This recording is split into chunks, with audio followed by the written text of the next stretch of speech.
Welcome to this week's Women of Contribution Inspiring Conversations podcast. And this week, I am so excited to be joined by Saida Desilets, who is from Dare Your Desire, where she believes that it would be absolutely amazing for women and herself to live in a world filled with audacious, sexually sovereign women living life on their terms. So welcome, Saida.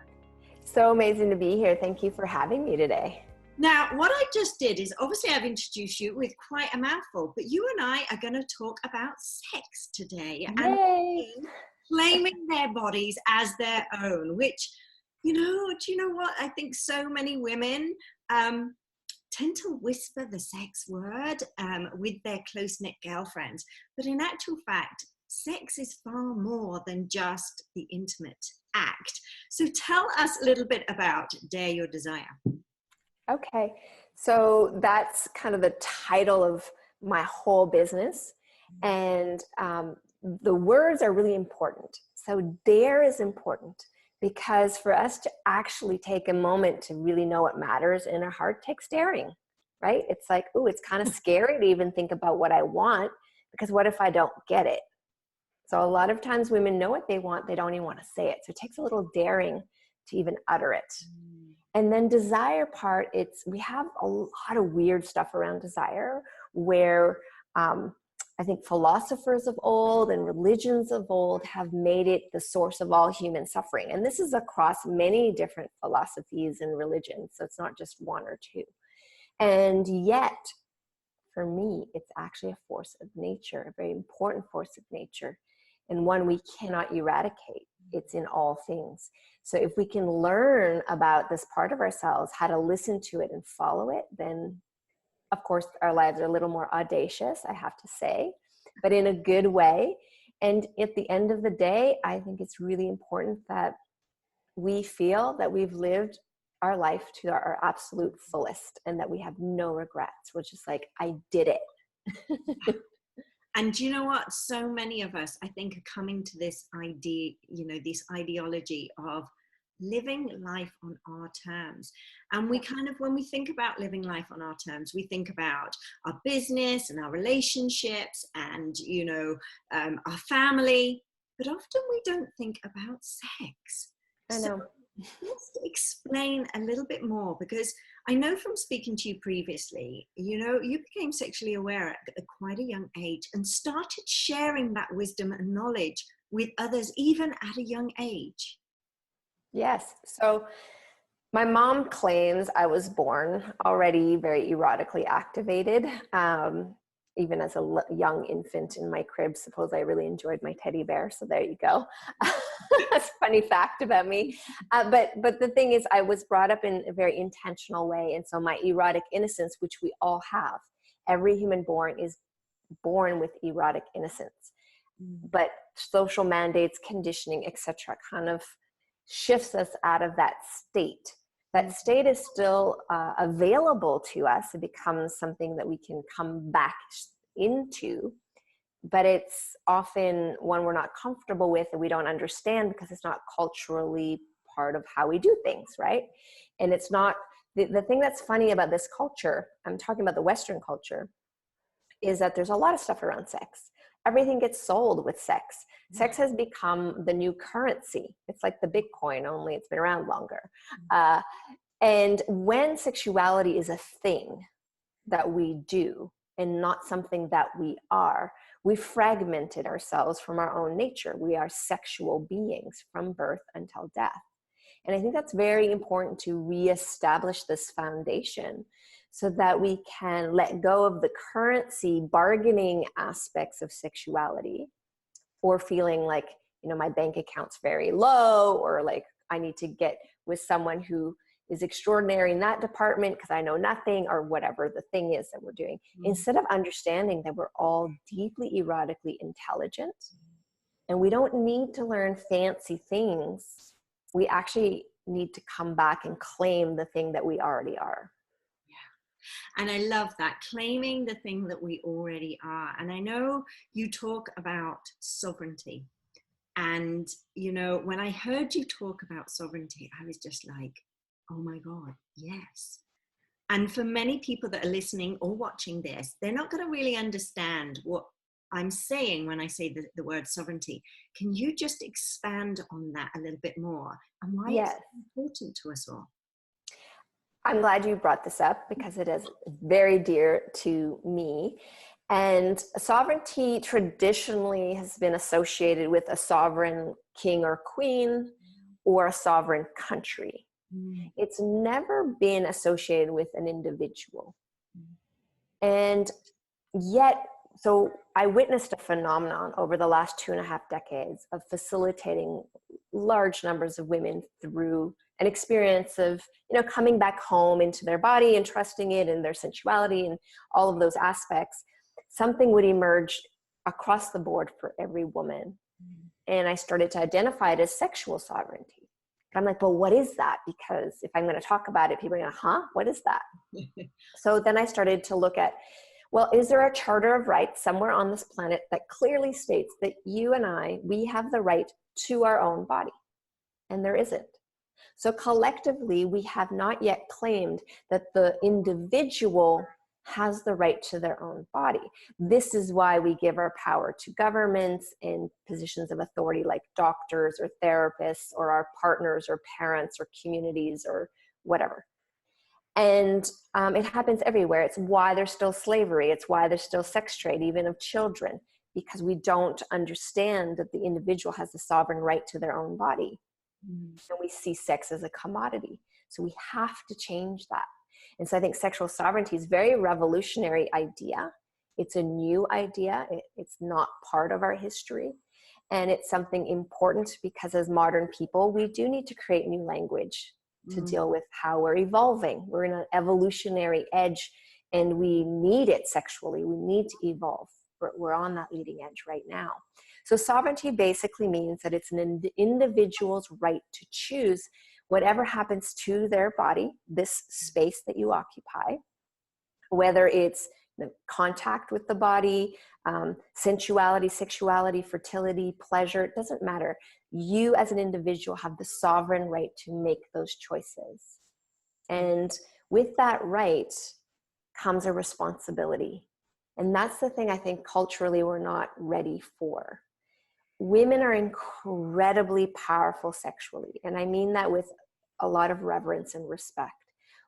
Life comes through our body. There's no greater power or miracle that exists at this point. Nothing becomes something. I mean, it's a miracle. So women, we have work to do in the reclamation of our deep sexual power and to move away from the cheap power of seduction. Some seduction's healthy and good, but I'm meaning like using sexuality as a currency or a bargaining tool, for example. We need to move away from that tendency and really start to learn, like, what is it like to stand on my own 2 feet, to claim what I like, to discover my body and to be able to ask for the things that delight me, and to actually say no to the things that just don't interest me. They're not for me, and I don't have to judge them. They're just not for me. So that's a journey that we're all on right now. And I think it's really interesting because it is a journey that we're all on. And so many women, we're not really talking about sex. And when we are talking about sex, it's done in such a way that we're really not getting to the nitty gritty. So, I know growing up, I knew what pleasured me. I knew, and I knew from a young age, probably similar to you, what pleasured me. But many women still don't know. They don't know how their body works in such a way that, if you push that or do that, this really, is an amazing sensual experience throughout their body. They also, some people don't understand how to utilize the power of our mind when we're thinking about things and sex. So how do you tap women into that essence of being, that firstly they understand what pleasures them and what desires they have, and the fact that actually whatever that is, it's perfectly acceptable, but also then give them the power and the tools to be able to express that in a relationship? I love this question. Thank you. It's so delicious to speak openly around these things because there is taboo. So if you're listening to this and it feels a little uncomfortable, just take some deep breaths, because it is an uncomfortable subject for a lot of us, and it doesn't have to remain that way, but initially it can be. And there's sometimes it's the taboo side, but sometimes there's trauma involved. So I try and be very sensitive. And that the thing that's missing in our world is a deep reverence acknowledgement that you are already sexually erotically intelligent. So I want to establish that first. Secondly, the journey for us all is that we are being invited into one of the most epic love affairs of our entire lives with ourselves. Yes. Right? And we will not be leaving ourselves. We are born with ourselves, we die with ourselves. Everything else changes.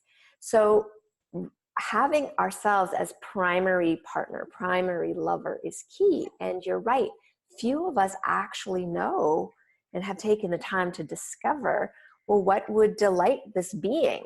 We take ourselves on a date and start to explore. And I don't just mean masturbating with the genitals, although that's included. I mean the whole range. So where I love to invite women to start is with sensuality. Because our sensuality is literally how we make sense of reality. Our sensuality, because it's connected to all things, orients us and gives us a lot of information. So if we numb that down, we actually become much more prone to being prey. And when we enhance it, we become more, let's say, like an apex role. Let's say. So it's like a feline. It's like a lioness versus a little bunny.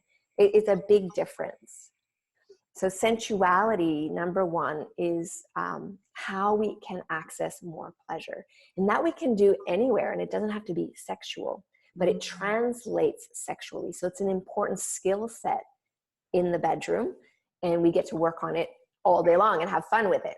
So the first thing I would recommend is start to enhance your sensuality. And that might mean that maybe your number one thing is touch. Maybe you feel things a lot, like fabrics and breezes and, I don't know, just different irritating things on your skin. That's where you're most aware. So start there. Start with your dominant sense. Maybe some of us it's visual. Maybe some of us it's auditory. Doesn't matter. You start with the dominant one and you kind of enhance it a little bit. But here's a really cool trick, maybe. I don't know if it's a trick, technique, a way to enhance this even more to make it delightful. Say you take a smell and you're smelling this beautiful flower and it's so delicious and you're just really breathing it in. Instead of ending the smell here or in your lungs, allow the smell to touch you deeply, like as though that beauty that you're inhaling is food of your own soul, and you let it touch you. And there is a bridge point. There will be a moment, if you allow your sensuality to really function fully as it should, that just smelling a flower can induce a state of orgasmic experience. And I don't mean necessarily that it'll just be localized in your genitals. That can happen. But I mean, you'll actually feel the aliveness. I like to refer to sexuality and orgasm often as aliveness. You'll have an experience of feeling deeply lit up, deeply alive, like everything becomes brighter. And there's a center of our brain that lights up that makes us have that. It's like actually the center of the transcendent state, I think, is one of those centers. And it's activated through the sensuality. It's a very, very important activation. Because who wants to live in a black and white world, right? But that's what we're doing. So if you're around smells that are awful, how could you enhance your experience for it to be more delicious, for example? This is an example. Or maybe there's no beauty. I used to work in like cement walls and it was just horrible. There was no beauty. So how do you bring beauty into the space? These are questions that are really important because we're feeding our deep essence. And that deepest part of us is where the best pleasure resonates from, not the surface, not those quick little bypass moments, because those, what I've noticed in our culture is we can hijack pleasure with these short-lived ones. And then what happens is we need more and more stimulation, and we have less and less satisfaction. So what I'm suggesting is the opposite. Less stimulation, but more enhancement. So you focus on a simple thing, like even a glass of water, but the sensuality of the texture of the liquid in your mouth, and then it's flowing down, and the coolness. You really let that be a sensual experience. When you're ready to be sexual, you'll have a much more activated system, and you'll have way more pleasure, and you haven't even done anything yet. So it's pretty amazing. And we all have this, men and women. And I love this, because what you're talking about is this heightened sense of awareness, this heightened sense of beingness, this high vibrational, us being this high vibrational being that can tap into so many different things for pleasure. And I know some people that are listening to this are going, oh, right, okay, well, this maybe isn't so much about the sex thing. But it's the start of bringing this sensuality into our body. And and anybody listening, if I asked you to think of a woman that just is in their full power, in their full sexuality, you just know when they walk into the room, the vibration of the whole room changes. Yep.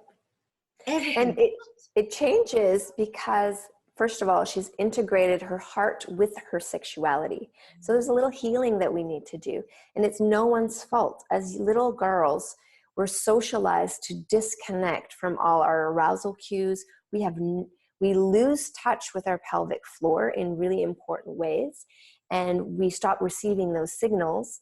And then we get hurt by this or that in different experiences. So the heart and the sexual, say the genitals, the sexual area, they need to start being lovers. They need to be reconnected. And that sounds a little woo-woo, but actually it's very important. What all that means is that your thoughts, your feelings, your conscience, your consciousness isn't separate from your physicality, your sensuality, your sexuality. It's one being. We break it into parts to talk about it, but it's one being. So is your life foreplay or not? How you live your life, is it allowing you to say yes and letting you soften and be much more open to sensuality, to sexuality? Or is the design of your life such that it's so irritating or intense or overstimulating that it would take a long time to shift you into a playful, sensual, sexual mood? We often say that women are cooler than men. They take longer to warm up. But I think it's essentially because women, we have had to have a very enhanced sensuality to survive in nature. We need it. If you've got a baby on the breast and you're walking through, even if you're harvesting berries, you need to be aware if there's a lioness around or something else going on. You need this awareness. And so we have this deep intimacy with life. And yet now we've kind of been socialized out of that intimacy. We're almost scared of the intimacy, or we want to control the intimacy so it doesn't go away. And that's because we come from a place where we feel like we're beggars. So the last part that I want to talk about around sexuality is the difference between a beggar and a gourmet plate. But I want to pause here and just let you, if you have something you want to add or comment on, because I like it when it's dynamic in a conversation. No, I'm loving this. I could talk to you for forever, because there's a couple of things that have come up that I will talk to you about. But carry on with the beggar and the Yeah. So the beggar, I think we all do this. So it's nothing to be ashamed of. It's a social conditioning. So we all do it, and we do it regularly. And the idea is that you have this bowl and you're like, you need to fill this. You need to provide this. You need to arouse me. You need this. It's this expectation as though you have nothing. And because you believe you have nothing, and we even say it, like, find your better half. We have this weird language around love and relationship. My desire is to take that bowl and flatten it out into a gourmet plate. And solo cultivation, this deep love affair with yourself, is part of building your gourmet plate to put all the delicious things that you enjoy and you adore and they bring you delight. And you haven't had to bargain for them. They're there in abundance. They're there because you enjoy them and you offer them freely. And if someone tries to bargain, you're like, why? I have all this huge gourmet plate and feel free to share it with me, but I'm actually perfectly delighted over here. I'm not going to bargain a part of myself, my heart, or my sexuality for this promised land. I already have the promised land. And that's actually true. So now a whole person and a whole person can meet and play. And now relationships about celebration versus what we can get out of it. I love this, and it's something that I talk about a lot, the fact that we should no longer come to each other as two halves expecting to become a whole. We come to each other with two wholes and see how you can play it out and beautifully merge and do all the things that you want to do. But one of the things that's come to mind, and I hope you don't mind me asking this particular question, what happens when you've been in a situation, and I know you've been in this situation where you've had enormous trauma around sex, whether that's rape, whether that's abuse. How do people that have gone through that experience reconnect in? Well, the first thing is that it's a journey and it's a unique journey. So there's no formula for the healing. The good news though is that which we need to heal, we have it. We actually have the amazing resource here. So the first thing for me would be just to acknowledge that something did happen. Speak to someone, whether it's a doctor or a therapist or a friend, like somebody, just to like, wow, this happened and I don't quite know how I feel about it, or I don't even really know what to do in this moment. Just have the starting point. At that point in our culture, we usually identify someone as a victim of something. That's usually how it works in the culture. And that's an important part of the healing. So we don't want to avoid that. But we as an identity are not that. No. It's a stage in the healing journey. We need to identify, like, if someone stole your car, you're a victim of car theft. That's okay. But you're not going to be a victim of car theft your entire life. It's just what has happened. Then you're going to go through what you need to go through to either get your car back or whatever. So same thing with sexuality. And I think there's two premises that are really powerful. That's what helped me really have a deep reclamation and healing. And now there's like obviously enjoyment and abundance in that area. But one would be that we're not broken. No matter what has come to pass, we're not broken. So we don't need to be fixed. It's the fixing thing that will do the rest of our lives. If we get in the fixing mode, it's something women are really good at, and we just get locked in and we're never good enough. We're just never going to be perfect and fixed enough. And so if we drop that and realize I'm not broken, so now what? How do we integrate that deep, deep wound? And instead of moving away from it or creating barriers around it, touch it. Touch it and realize that held within it is our greatest power if we're willing to sit with that part of ourselves. And that takes time. And you may, in your own intelligence, do it very differently than I did. So follow that, because for me, it's kind of like, what are we choosing here? We're choosing to thrive. How we get there, we don't know. So we just do what's obvious. So for me, I was hospitalized. I had 2 weeks to live. It was a really dramatic thing. What became obvious, I need to leave this damn hospital and go see a herbalist. I don't know why that was obvious, but that's what was obvious. So I got a day pass and I still had all my little things and IVs and things everywhere. And then off I went on the public transit with all these things attached to me. And off I went to the herbalist, because that was the first obvious step. There were many, many, many, many steps that came after that. But we only need to do the obvious thing, and the next thing will show up. The next thing that I want to say as a premise, so we're not broken, we don't need to be fixed, is that we're powerful.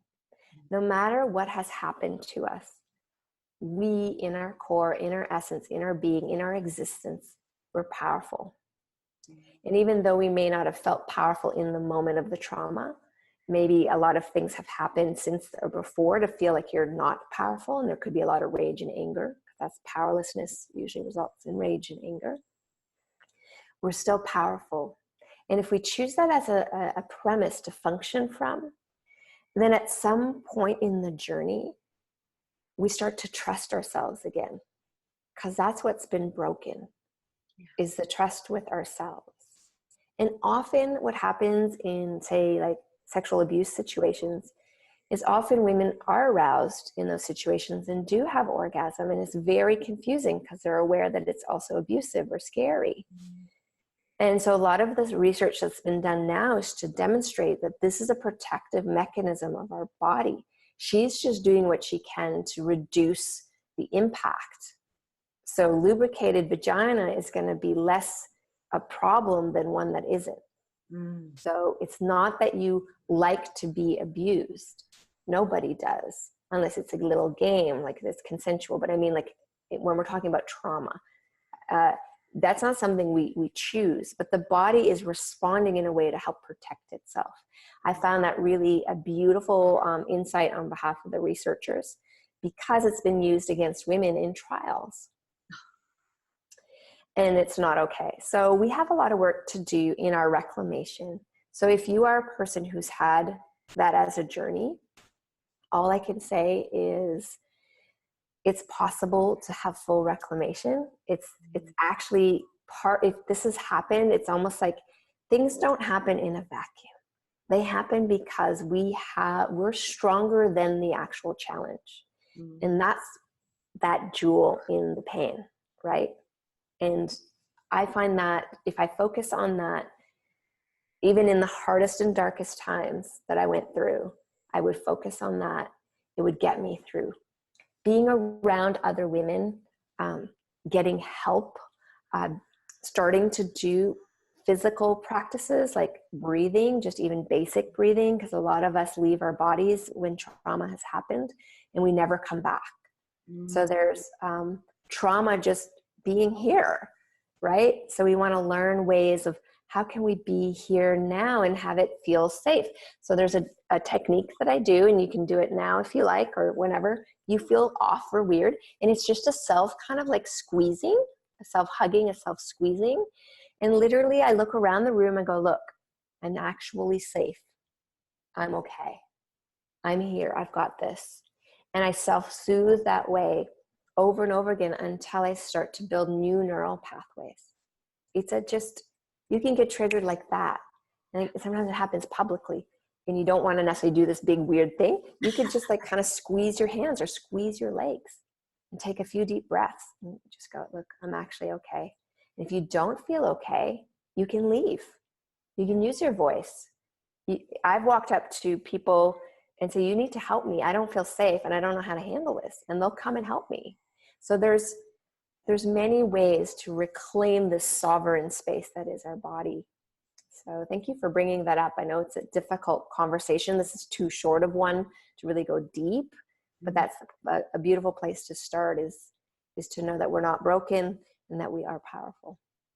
And I love that because you've essentially taken us on a journey and you kind of brought us back to reconnecting with ourselves after that trauma and, you know, connecting with the beauty in our lives, etc. And I just want to say thank you for that, because there will be many people that are listening to this that have gone through trauma, and it still shocks me how many women, especially with the Me Too movement that came out, how many women have been traumatized through something in their past, whether it's from childhood or to present day. So thank you for kind of touching on that and giving people an understanding of how that they can come out of that. And especially yourself, you know, I mean, you were hospitalized and given 2 weeks to live. And I love the story and the thought of you, as soon as you could, out the hospital on public transport, going to do what you knew your body needed at that moment in time. And I just think that in itself is like a reclaim of power. Now, I know we haven't got a huge amount of time, but I really, really want to touch on this just really, really quickly. I know you're the founder of the Modern Jade Egg movement. Can you just explain that to me and to our listeners? Because I've been on your website and it's one of the things that I'm going to order, because I read through it and I was just like, oh yeah. So tell us. Yes. So a couple things.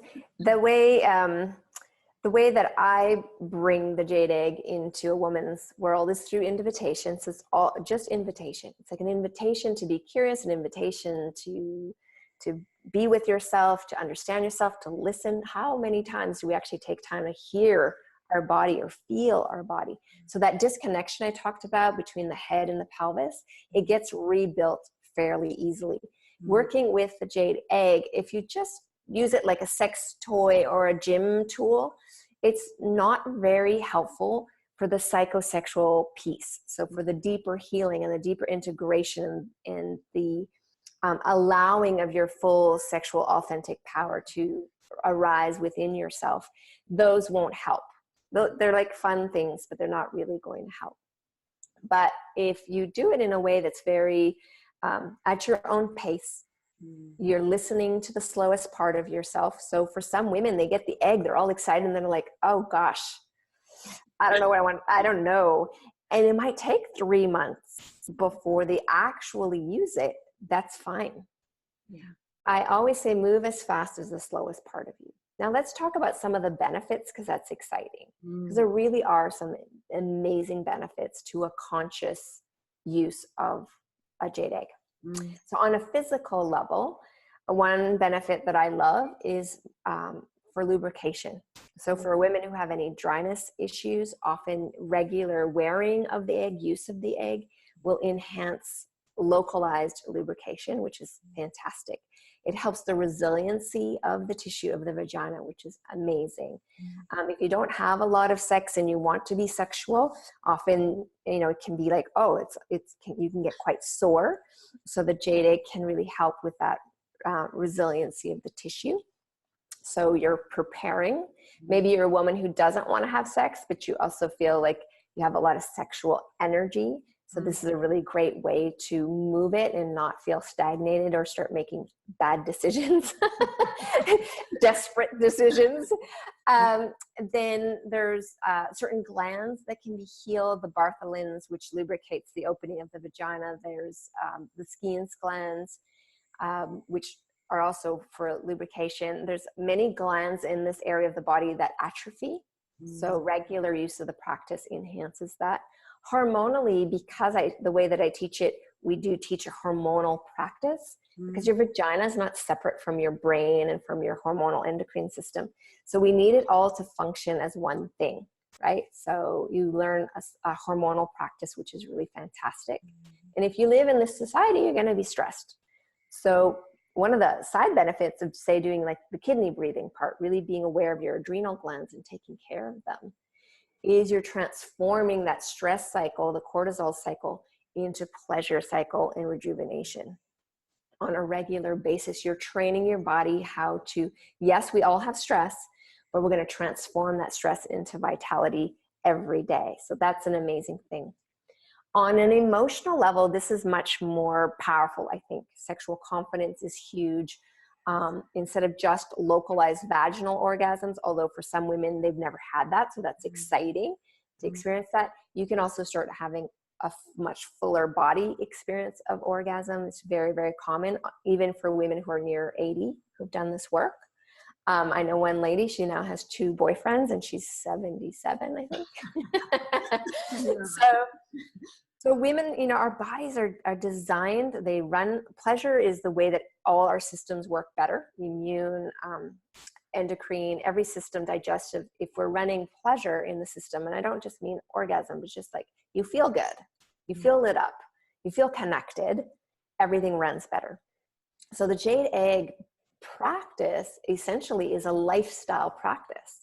So yes, there's a technique to it and there's a little item that you use, But really what you're learning is what I said right at the beginning. You're learning to have the most profound love affair you'll ever have in your lifetime, and that's with yourself.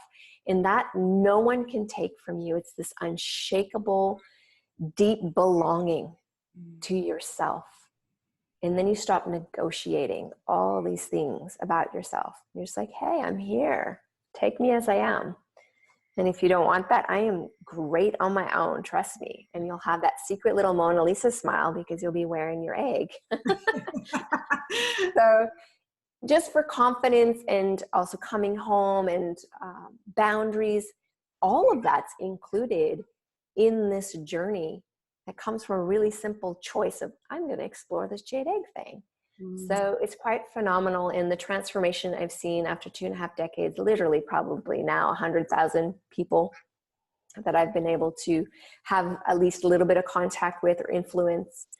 Amazing. The ones that most amaze me are the ones who've had really intense trauma and they've had full reclamation, or the ones who are elders and they grew up at a time where being a woman wasn't worth much and they really did prostitute themselves in order to have their lifestyle, etc., and they're suffering from that, to see them come in full blossom. Or maybe it's women who've had children and their bodies have changed a lot and they start having a reclamation, almost like a second birth of the new sexuality. It may not be the sexuality they had prior, but it's a different and new and delicious sexuality that emerges because sexuality is evolutionary and it is evolving as we are. Do you know what? Based on everything that I've heard you say, every woman needs to go out and get a jade egg. And we will post details on where to find yours and the program that you've built around it. And I have to say, having looked at it, I am definitely going to get it. I know you ship around the world. So, for those listening in different countries, you will be taken care of. And I just wanted to say a massive, massive thank you, because this is one area that we're not tapping into as much as we should. And actually just hearing you speak, and I know how many lives you've touched and how many women you've kind of empowered to reclaim their sovereignty and fully embody who they were put on this planet to be. And I just want to say a massive, massive thank you for doing that, because there are so many different ways that we can tap into who we are. And I think the sexual side of us is often overlooked.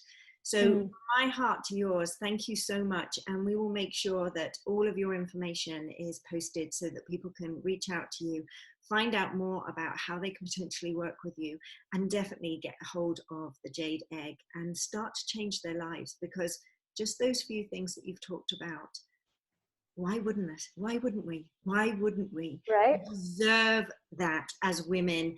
And now is our time to say, do you know what? We do deserve it. And we're going to take that first step to reclaiming our sovereignty and living the life that we're meant to live. So thank you so much. Yeah, such an honor and pleasure to be here. And thank you to the listeners, and just in trusting your own heart, your own body, and being a little daring. We're all descendants of the daring. So it's good to kindle that a little bit and say yes to what matters. So thank you so much for having me here today. Thank you. Thank you.